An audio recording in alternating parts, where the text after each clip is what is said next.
Chính lai ru cả phê rừng chế Nhật ní ôm thê lưu tục lại mang ui Thế ní sẽ tu đăng mai lo phá Lên thun tâm nua Mình đồn về chuyện chim mô Mang ngày mình môi tê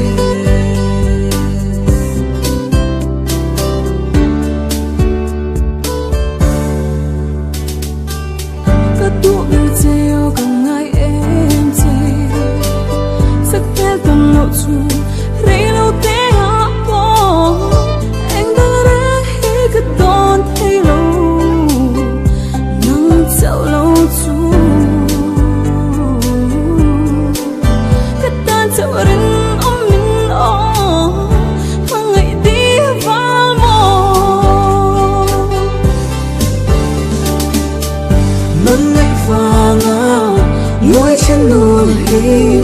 bằng dài rê là halua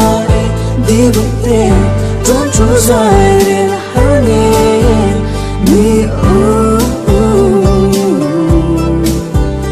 Isu lên ngày vòng hiên môn mang ngày mình mối tê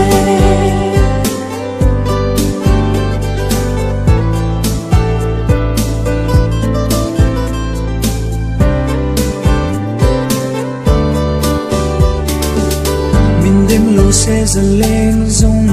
tên đi du ngã yên cất thảm nên ruột gì ngà mình thêm thiam rèn cất tung xì lù cất đi lù chú ít tan châu cất la nè ô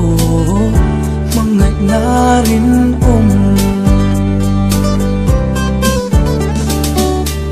nâng ngày vàng ngồi trên núi bàn dài rê là halua đi bước tê trốn trốn dài rê là hal nghe mi Isu lên ngày vàng hiên môn mong ngày mình mối tê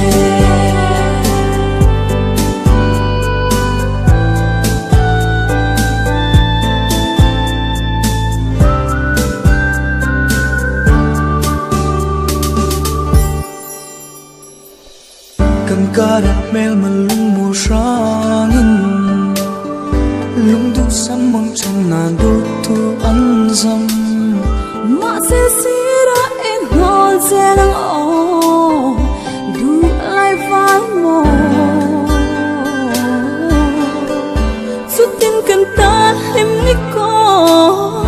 em về nghe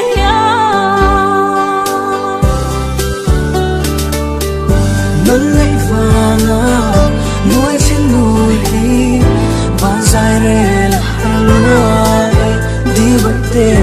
trốn trốn dài rê là hal nghe mi Isu lên ngày vàng hiên môn mang ngày mình mối tê Isu lên ngày vàng hiên môn mang ngày mình